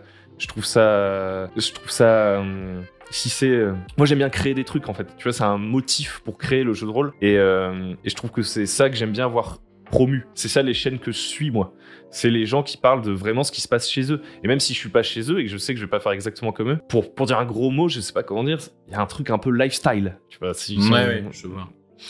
Moi, ça, je kiffe, tu vois, genre le mec qui te raconte de manière palpitante, hein, il faut que ce soit bien fait, mais qui te raconte ce qui s'est passé la dernière fois dans sa partie, comment il a géré telle situation et tout, tu vois, c'est vraiment concret, et comment il prépare son prochain scénario, etc. Ça, je kiffe, parce que tu sais que c'est ce qui fait vraiment, c'est pas des grands principes, des sortes de dogmes, parce que tu peux avoir ça aussi, tu vois, et moi-même, des fois, inconsciemment, je le fais, tu peux avoir des vidéos, même qui sont en mode conseil, créativité, etc., où finalement, tu répètes plus ou moins un truc que t'as vu ailleurs, et c'est normal, parce que t'es influencé par toutes les informations qui t'entourent. Et moi, je trouve que le graal de la création de contenu et de ce qu'est le jeu de rôle, c'est quand il y a quelqu'un qui arrive de manière intéressante, je précise. Parce que des fois, t'as des gens, ils veulent t'expliquer ce qui s'est passé dans leur partie de jeu de rôle et toi, t'y étais pas et c'est vraiment relou. Je fais, ça m'intéresse pas du tout. Mais si t'arrives à bien amener ça, à rendre ça un peu personnel pour la personne qui t'écoute et à faire passer des expériences comme ça, moi, c'est ça que je kiffe, c'est ce truc. T'essayes de raconter un moment éphémère qui ne reviendra jamais et comment tu penses que t'as réussi. Quels sont les facteurs que tu penses qui ont amené à cette situation, tu vois. Ça me passionne, tu vois. Et puis ce côté essayer un peu de reproduire tambouille, des trucs et tout. Ouais, voilà, ce côté un peu tambouille, un peu ce côté en mode ah il fait comme ça lui, il met du sel de Guérande dans dans sa préparation et tout. Enfin, je mets toujours un petit peu dans mes vidéos justement en rapport avec la cuisine un peu, mais genre en mode ah ouais, il fait comme ça lui, c'est incroyable et tout. Ouais. J'aime bien la vision. Et du coup après je voulais qu'on finisse un peu ce podcast du coup avec des pensées libres un peu diverses et variées. Et alors on a parlé de projets des autres, mais est-ce qu'on peut parler aussi des projets de Hugo? Toi, du coup, t'as un projet, c'est l'Antre du Guerrier. Est-ce que alors, parle-nous-en un petit peu. Est-ce que ça continue? Est-ce que c'est toujours où tu évolues vers autre chose ou autre? L'Antre du Guerrier, on peut en parler, mais c'est post-mortem. Il est arrivé avec la gaffe. Non, pas du tout. En vrai, ça, toute proportion gardée, ça a bien marché parce que j'ai pas fait. Moi, je suis nul en com. Tu vois, en fait, mon travail qui me fait gagner des sous, c'est de travailler pour une boîte et essayer de faire de la communication. Mais j'arrive pas du tout à me l'appliquer en jeu de rôle. Enfin, oui, à toi-même. Dans ma passion. Oui, mais ça, c'est vrai. Ça, c'est toujours été pareil. Ouais. Et donc, du coup, voilà, ça a pas trop mal marché. En gros, pour expliquer ce que c'est. C'était concrètement conçu comme une formation en ligne, si on veut vraiment dire les termes qui font mal au cul. Parce que la plupart des gens en formation en ligne, tout de suite, ils haussent le sourcil, tu vois. Oui, c'est ça, oui. S'imagine, la question est vite répondue, le truc. Oui, voilà, c'est ça. Et c'était quasiment ça.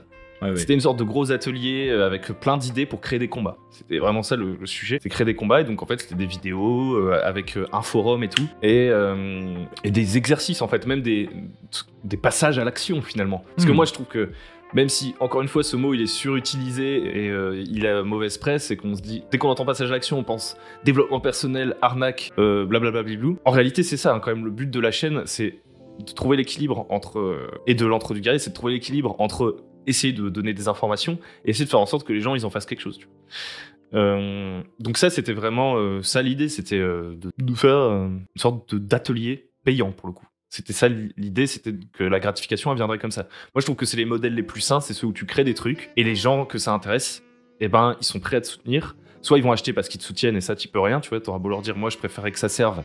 T'as des gens ils vont toujours acheter juste pour le soutien. Ils vont pas vraiment le faire. Soit vendre des choses concrètement utiles que t'as créées, dont t'es fier, etc. Donc, en fait, le projet, j'en suis très fier. Le problème, c'est que... alors, il y avait 60 personnes qui l'avaient acheté. Donc, en fait, ça avait quand même bien marché. Le problème, c'est que derrière, la plateforme, elle coûtait 700 € par an. Donc, bon... Au bout de 2 ans, je fais voilà, la boucle est bouclée. Et en fait, ça m'embête de promouvoir en permanence le même truc. Donc au bout d'un moment, j'en parlais même plus. Donc petit à petit, il y avait de moins en moins de gens qui s'inscrivaient dessus. Tous les gens qui sont allés dessus m'ont dit que c'était cool. Donc ça, pour ça, je suis content. Et là, en fait, je vais fermer la plateforme, je vais le remettre sur un drive. Ils pourront aller le chercher. Et je pense même qu'à terme, en fait, je vais juste le mettre à disposition de tout le monde, ce qu'il y avait dedans. Ouais. Et en fait, j'aurais pu continuer à le promouvoir, et sûrement qu'il y aurait eu plus de gens qui auraient continué à rentrer dedans, et que j'aurais pu aussi répliquer le truc, parce qu'une fois que t'en as fait 1, tu peux en faire 2, tu peux en faire 3 sur différents sujets et tout. Mais en fait, encore une fois, il y avait un problème d'authenticité avec ça. Bon, peut-être que je me torture trop, hein. Mais comment dire, j'aime pas vendre le truc comme une méthode. Et c'est exactement la même comparaison qu'on faisait avec le jeu où tu le vends en disant c'est plus ou moins le Graal. Oui. Pour vendre l'antre du guerrier, j'étais obligé de dire c'est la méthode qui va vous permettre de faire X ou Y, tu vois. Ouais, et j'aime pas ça parce qu'en fait, je sais que 1 an après, moi je fais déjà plus ça. Enfin, déjà, Oui, je suis évolué, jamais de oui. méthode. La réalité, c'est que je suis jamais de méthode. J'ai des réflexes. C'est plus ça. À force de faire et à force de se renseigner. Je dis pas que juste en faisant du jeu de rôle, tu deviens meilleur. C'est le cas, mais je trouve qu'il faut se poser des questions, s'informer pour vraiment commencer à avoir beaucoup d'outils avec lesquels jongler. Par contre, je crois pas vraiment à l'existence d'une méthode, tu vois. D'ailleurs, ce serait super chiant, c'est l'antithèse de ce que je trouve cool dans le jeu de rôle, de se dire à chaque fois que je fais un scénario, je suis exactement la même trame. Enfin, moi, je m'emmerde si je fais ça. Oui, je si vois, c'est une ouais. recette. Oui, c'est ça. Donc, Bref. bref. Je vois. Mais après, c'est ce que j'essaie aussi de dire dans mes vidéos aussi. Chaque fois, justement, je mets toujours ça un peu en disclaimer, dire que ce n'est pas parole d'évangile. Chacun fait comme il veut et comme il l'entend et surtout comme il le sent, quoi. C'est-à-dire, parce que le problème d'appliquer des recettes, des méthodes, c'est qu'on s'éloigne justement de ce qu'on aime bien faire soi-même, en fait. Donc, on est forcément moi, crispé j'aime bien. par l'idée. On a peur de se gourer, en fait, encore plus. Ouais, même si c'est ta propre méthode, elle peut que évoluer. C'est ça qui est fun en fait. Si à un moment donné t'arrivais à un stade où tu disais ça y est, j'ai trouvé le seul jeu qui m'amuse, la manière de faire des scénarios, etc., ça perdrait du sens. Tu vois, le jeu de rôle, je pars un peu loin, mais pour moi c'est comme une sorte de quête, tu vois. Quand t'es passionné, c'est toujours nouveau. Oui. Donc tu vas pas à un moment donné te dire bah c'est bon, j'ai trouvé la méthode parfaite et tout. Sinon ça veut dire que tu commences à faire tout le temps la même chose. De fil en aiguille, je trouve que tu t'ennuies un peu et en fait tu passes à autre chose. Et moi j'en arrive jamais à ce stade. En tout cas ça m'est pas encore arrivé. Donc en fait, bref, j'avais pas envie de nourrir ça plus, ni de le reproduire, et donc je l'ai un peu laissé tomber. Néanmoins, comme je le dis, moi je dis pas non aux gratifications. Là j'ai parlé de plein de systèmes économiques que je trouve pas très sains, mais je trouve pas ça malsain de gagner sa vie avec sa passion. Et là aujourd'hui j'ai ouvert un Tipeee, chose qu'au départ je me disais je vais pas faire. Mais c'était plus un truc de légitimité, tu vois. Pourquoi les gens ils vont me donner de l'argent pour faire quelque chose que je donne gratuitement, blablabla. Là je l'ai fait, j'ai fini par le faire, et de fil en aiguille je pense que je vais réfléchir à faire des trucs comme ça, mais des trucs plus organiques. En fait, c'est pas je crée un produit et il sort, c'est juste, je pense, à partir vers du contenu exclusif en fait, tout simplement. De moi qui prend ma douche. Non, en fait... mais tu vois, c'est parti. Non, mais plus un truc style. Il y a une partie qui est publique et il y a une partie, c'est grosso modo la même chose. Enfin, c'est différent, forcément, je vais pas mettre la même vidéo, mais c'est grosso modo le même esprit. Peut-être essayer de quand même faire une petite différenciation pour que ce soit plus compréhensible, mais une partie en fait où il faut soutenir avec une porte d'entrée genre à 2 balles, tu vois, genre je m'en fous. Ouais. Mais qui une certaine forme d'exclusivité quand même, parce que bon, il y a des gens qui soutiennent juste comme ça et ça fait ultra plaisir, mais il y a quand même une réalité. C'est toujours un équilibre entre qu'est-ce que toi t'as besoin, de quoi t'as besoin individuellement, quelles sont tes valeurs, qu'est-ce que t'aimerais voir se développer collectivement, comment t'arrives à accorder tout ça. Moi, je trouve que ce qui est le plus sain, c'est quand il n'y a pas trop d'intermédiaires, que celui qui crée quelque chose qui te plaît, tu lui donnes de l'argent. Je trouve que c'est ça le modèle le plus sain, et c'est ça que j'aimerais essayer de développer en termes de projets tierces. Encore ok. Ouais, le truc, et puis aussi, et puis après aussi le truc, comme tu disais, la com et tout, moi je suis un peu confronté au même problème du coup, un peu avec RPG Story Maker, la boutique et tout. C'est ma mère qui me force un peu et qui me dit mais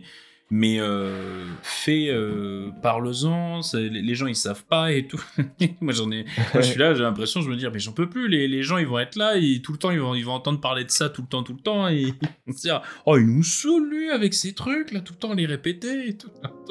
C'est vrai qu'il y a aussi, il y a toujours un peu cette peur comme ça de pas trop, de pas non plus soit gaver les gens, soit, on va dire, vraiment forcer, comme pour reprendre un peu l'idée de ce que tu disais, de vraiment un peu forcer l'aspect, on va dire, là où forcément à reperdre aussi en authenticité, parce que bon, après, voilà, c'est un truc de passionné, pas un truc de boutiquier en somme, comme il y a un peu cet équilibre à trouver à la longue, si jamais on veut perdurer dans ce domaine-là.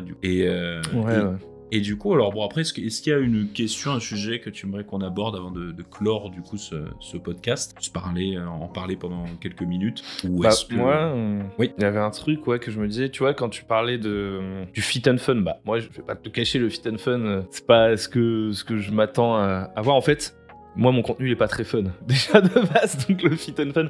Par contre, je trouvais que c'était intéressant, le truc de, faire des trucs avec d'autres gens. Et en fait, je sais pas, toi, c'est quoi un peu ta vision de ça? C'est-à-dire que moi, je me dis, il y a des projets à faire, tu vois. Il y a des projets qui fonctionneraient mieux avec du collectif. Finalement, t'as beaucoup de gens isolés, tu vois. Enfin, je veux dire, moi, je fais mon truc. Le montage, j'en ai ras le cul, donc j'en fais plus. Tu vois, Et en fait, je me dis, quand t'arrives à faire un truc un peu collectif et qu'en fait, chacun... j'ai du mal à mettre des mots dessus. Par exemple, un truc que je trouve inspirant, c'est les web TV. Tu vois. Oui. Les web TV qui ont pu être faites sur Twitch, ou alors les projets que les Américains ils vont avoir dans le jeu de rôle pour le coup. Donc c'est plutôt ils sont pas petits, hein, ils ont genre 40-50 000 personnes qui les suivent, donc ils sont pas petits, mais par rapport au mastodonte Wizard of the Coast, c'est plutôt les outsiders dans le milieu anglophone. Ils vont se mettre un peu ensemble et mettre en commun leurs compétences, etc. Et ils arrivent à faire des projets cool, tu vois, avec une certaine production. Moi, je suis nul en production. Et en fait, je me demande, tu vois, comment on pourrait créer des trucs comme ça. Je sais pas si toi, t'as déjà pensé à ce genre de choses. Qu'est-ce que tu imagines comme interactivité entre les gens qui créent des trucs? Enfin, en fait, je te retourne un peu la question de qu'est-ce que tu penses. Il est arrivé et hop, il a fait la carte reverse du Uno. Mais moi, je dois avouer que alors, c'était un peu dans cette idée un peu d'expérimentation, parce que j'avais vu justement le JDR auquel tu as participé avec d'autres intervenants. C'était un peu dans cette idée de faire intervenir d'autres personnes, voir d'autres visages sur la chaîne, etc. et tout, que les gens, alors des gens qui ont plus d'abonnés que moi, des gens qui en ont moins et tout, des gens qui connaissent, des gens qui sont connus, des gens qui le sont moins et autres. Et c'était justement un peu dans cette idée, un peu bon enfant, qui a été assez bien compris et bien reçu, d'avoir justement plusieurs expériences, un peu de voir un peu de voir un peu une interactivité. Après, sur le truc de construire des projets, c'est vrai, ensemble ou autre et tout, c'est vrai que c'est pas toujours quelque chose qui est assez facile, je pense, à mettre en œuvre, parce que je pense qu'il y a beaucoup de, on va dire, de planning qui divergent assez fortement pour pouvoir permettre d'aller ensemble vers un truc à proprement parler. Néanmoins, je pense que moi, c'est ce qui me plaît dans l'ensemble, parce que c'est vrai que aussi, je suis tout à fait d'accord aussi sur le fait que c'est un milieu avec des gens assez isolés un peu partout, et je trouve qu'il n'y avait pas... Alors, de ce que j'avais vu un peu, qui avait tenté de faire un peu du fit, il y avait toi aussi qui avait fait des tables rondes, qui avait invité d'autres personnes, etc. ou autre. Il y avait aussi le DICE, aussi là,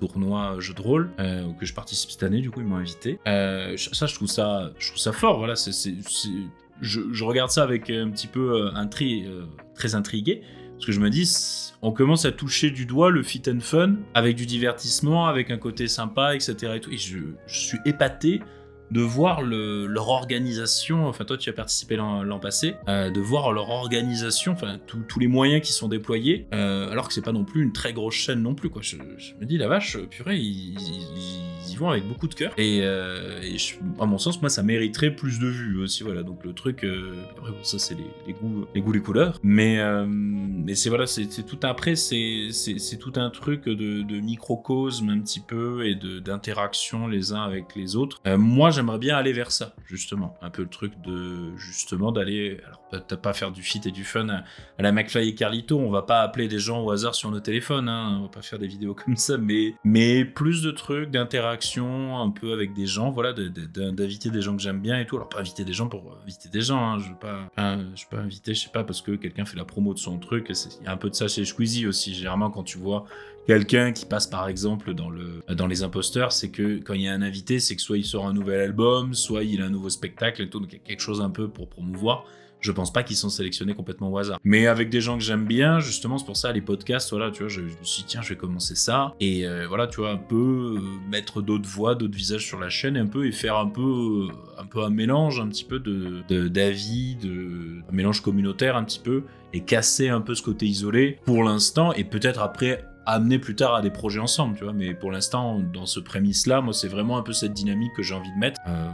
Ça fait un peu gnangnan de dire de grande famille, hein. mais de côté un peu en mode, ouais, vas-y, lui, machin, la tambouille, et surtout, pour renforcer un peu cet aspect de, c'est pas que comme ça le jeu de rôle, pour un peu, surtout pour mes abonnés, pour dire il y a pas que moi, il y a pas que ma parole, c'est pas ma parole d'évangile, il y a les autres. Regardez, lui il dit comme ça et c'est différent de moi ou c'est pas tout à fait pareil ou c'est même plus intéressant ou un autre truc. Voilà, tu vois, c'est pas mal de trucs et c'est dans cette idée-là justement que j'essaie d'aller un petit peu petit à petit.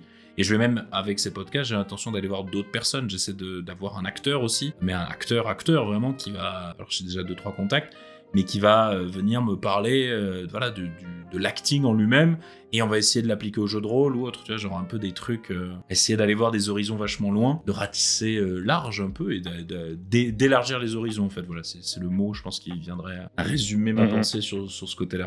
Ouais, bah, je te rejoins pas mal sur le côté, il n'y a pas que comme ci, comme ça. D'ailleurs, moi, j'avais poussé assez loin le truc, puisqu'en fait, dans les tables rondes, à quelques exceptions près, en fait, c'était des gens de la communauté. Oui. C'était pas, très bien, c'est pas je vais voir quelqu'un et je lui dis viens nous parler et tout. Pour montrer qu'en fait, le vrai jeu de rôle, la réalité, en fait, c'est ce qui se passe chez toi, tu vois. C'est pas ce que tu vois sur Internet. Parce que ce que tu vois sur Internet, c'est des informations que tu peux utiliser, mais c'est pas parce que tu regardes des vidéos de conseils que tu les appliques, c'est pas parce que tu regardes des actual play que tu fais du jeu de rôle.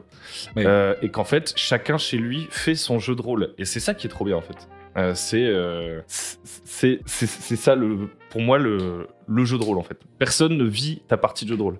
Et donc en fait c'est intéressant d'aller je trouve voir de tous les côtés, même si des fois t'as des gens qui sont moins bons à la caméra, du coup ça c'est autre chose, qui sont un peu moins forts pour transmettre leurs idées. En général ils sont motivés parce qu'ils sont volontaires et ils peuvent parler de leur truc au même titre que tout un chacun, et ça c'est vachement cool. Et en fait quand tu dis moi ce que je trouve vachement bien avec le format podcast, tout ça, c'est que effectivement ça permet de discuter et de confronter des choses.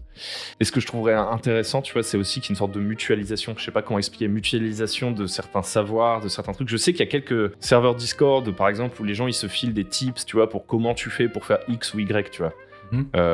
Mais je me dis, tu vois, quand je vois les web TV, les trucs comme ça, je trouve que ça c'était quand même des belles idées, tu vois. Alors de vraiment faire des projets de groupe, mais bon, comme tu dis, pas évident de mettre ça en... Moi là, tout doucement, j'essaie de streamer. Hier, j'ai lancé un stream.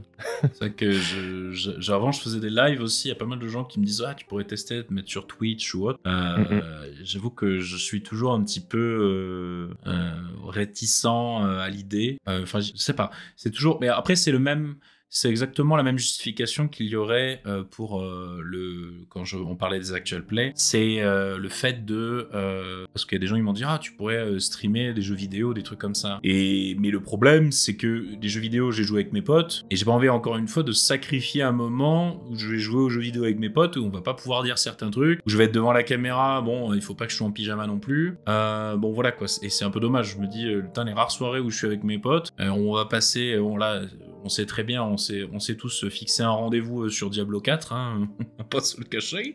C'est un truc, la première semaine de juin risque d'être quelque chose. Mais voilà, si j'ai envie de jouer à Diablo 4, j'ai envie de jouer avec mes potes et dire des bêtises, dire des conneries, dire des choses privées, s'échanger des trucs en disant ah au fait, voilà, ça va et tout, comme ça, tel truc, et de pas parler sans avoir, enfin de parler justement sans avoir l'arrière-pensée de se dire ah des gens nous écoutent, faisons attention quand même. Donc c'est vrai que le streaming, ouais, c'est un monde un peu à part le Twitch aussi, hein. On n'a pas trop parlé parce que bon, on n'est pas trop expérimenté dans le truc, mais je me rends compte que c'est un peu un univers à part, le monde du Twitch et le monde par rapport au monde de YouTube. Ouais, bah moi là le stream que j'ai lancé c'était sur YouTube. Hein. Ah d'accord. Ouais, mais après j'entends bien ce que tu dis parce que comme ça fait ouais blablabla bliblou, tu veux juste enfin comment dire, les gens qui te donnent des conseils quand je mets les pieds dans le plat, mais les gens qui te disent ah tu devrais faire des vidéos sur X ou Y, ou les gens qui me disent à chaque fois tu devrais faire de l'actual play, je leur en veux pas. Parce qu'en fait, ils peuvent avoir loupé l'information que j'ai dit que je ferais pas d'actual play. Oui. Et tu auras toujours, tu vois, des gens qui vont te dire tu devrais faire X, tu devrais faire Y. Et en fait, il y a une sorte de projection. Ils aimeraient peut-être, je sais pas ce qui motive ça, soit ils pensent que c'est des bons conseils, soit ils ont envie que tu sois plus connu. Et donc, du coup, ils font exactement ce qu'on disait tout à l'heure, c'est cette sorte de perméabilité. Ils se disent ah, mais attends, lui, il est ultra connu, il a des millions de vues. Donc, pour que mon petit youtubeur niche préféré, il grimpe, il devrait copier ce qu'a fait cette personne. En fait, tout ça, c'est vraiment le truc. Là, je m'adresse plus à des gens peut-être qui ont envie de faire des vidéos, etc. Il y a un équilibre vachement important à trouver entre ce que les gens qui te suivent, j'aime pas dire ta communauté, mais ouais, les gens qui te suivent te proposent. Est-ce que tu dois prendre leur feedback ou pas ? Et à changer ta manière de faire en fonction de ce que les gens te disent. Et ça a un bon parallèle avec le jeu de rôle, parce que quand tu fais du jeu de rôle, c'est pareil, on va souvent te dire oui, tu dois être à l'écoute de la table et faire t'adapter à la table, mais il y a une limite à ça aussi. En fait, tu peux pas prendre tout le feedback, parce que tu dois aussi faire ce qui toi te plaît, tu vois. Oui, c'est ça. Et moi, je suis complètement d'accord avec toi, tu vas pas te mettre à jouer aux jeux vidéo. Je pense qu'il faut trouver un compte, faut trouver quelque chose de nouveau, tu vois. Faut pas que ce soit ta vie, tu commences à la montrer, tu vois. Oui, c'est ça. Oui, il y a ce côté, des fois, ce côté un peu voyeuriste aussi sur certains youtubeurs, un peu aussi, où je me dis, mais en fait, ça ne s'arrête jamais. C'est-à-dire, quand je vois Squeezie, par exemple, il fait ses vidéos, puis après, il s'est mis à faire des lives, puis après, sur Instagram, il filme des moments de sa vie où il fait un truc, je me dis, mais en fait, là, tu as une caméra vissée sur la main, et c'est terrible, parce que t'as cette pression perpétuelle de se dire, ah, vas-y, je vais faire ça. Après, c'est peut-être un mindset différent, que peut-être on n'a pas forcément, et que peut-être il se dit, il pense pas forcément à mal, mais il se dit plutôt je vais montrer ça va plaire et ce sera trop cool. Peut-être aussi, voilà, là-dessus, j'en sais rien. C'est vrai qu'il se pose exactement les mêmes questions que nous. Et oui, que des fois, il est fier de ce qu'il fait, des fois, il est pas fier de ce qu'il fait. Des fois, il se dit, bon, bah ça, c'est cool. Et 3 mois plus tard, il va plus être d'accord avec ce qu'il a dit. Enfin, c'est un être humain classique, en fait. Oui, c'est ça, voilà. Mais après, bon, il y a cet équilibre d'authenticité, justement, et tout, qui est toujours un petit peu difficile à garder. Ouais. Mais en termes de web TV, tu vois, en fait, là où je trouve qu'il y a un truc pas mal. En fait, il y a une toute petite chaîne YouTube que je trouve pas mal dans ce sens-là, même si, encore une fois, ils ont pas beaucoup de reach. C'est JDR Lab, je sais pas si tu vois. Ça me dit vaguement quelque chose, le logo bleu, peut-être, je crois. Peut-être pas, non. Peut-être pas du tout. Je sais plus. Il y a pas une tranche de bleu. Je suis daltonien. Ouais, d'accord. Okay. Non, mais je sais plus. Ouais, je crois que je vois, mais pas sûr. Et donc, oui. Et ce que j'aime bien, c'est qu'ils font toujours ils sont toujours à deux. Et ils ont plein de rubriques, un peu, je sais pas comment dire. Et en fait, c'est ça. Enfin, je dis pas que j'ai envie de transformer ma chaîne en un truc qui se fait à deux, etc. Mais en fait, je trouve que c'est intéressant parce que le côté faire des trucs à plusieurs, mais pas nécessairement, tu vois, du fit and fun. En fait, le fit and fun, je trouve que des fois, il y a un peu ce côté, je t'invite, puis tu repars, et en fait, voilà, c'est fin du game. Très creux. Et je trouve qu'il y a des formats crossover réguliers qui peuvent être intéressants. Je trouve que c'est cool dans JDR Lab, c'est qu'ils invitent des gens, etc. Mais sinon, ils sont toujours à deux, ils ont un peu leur rubrique, genre aujourd'hui, ils parlent à deux d'un Kickstarter. Ou aujourd'hui, tu vois, un peu comme une TV. Tu vois, les web TV auxquels je pense sur Twitch, c'était des trucs. Alors, c'était pas du 24-24, mais presque, et c'était du live, etc. Je dis pas qu'il faut copier ça, c'est plus dans l'esprit. Et tu sais, t'avais un programme et il y avait un enchaînement de différents formats, quoi. Un peu comme ce que fait Rollis TV, en fait, quand j'y réfléchis. Oui, c'est quand même beaucoup de la review. C'est très parler du marché et de l'édition et de la création. Je pense qu'il y a des trucs à faire, genre, je sais pas, tu vois, des rendez-vous, mais pas nécessairement où tu invites tout le temps des personnes différentes, tu vois. Comme tu fais une sorte de chaîne tierce un peu en équipe. Après, c'est des complications aussi. Hein. Il peut y avoir des embrouilles et tu sais plus à qui est la chaîne et tout. Mais je trouve que c'est assez cool. J'aime bien ce genre de format. C'est ça que je pensais. Peut-être on y viendra. Voilà, peut-être oui, je pense que peut-être sur un futur ou autre, peut-être des futures idées. Bon, on garde ça à l'esprit, en tête. Bon, je pense qu'on va pouvoir arrêter là ce podcast quand même. On a bien parlé, je pense. Oui, il faut se rater. Sinon, après, 3 heures plus tard, tac, valide.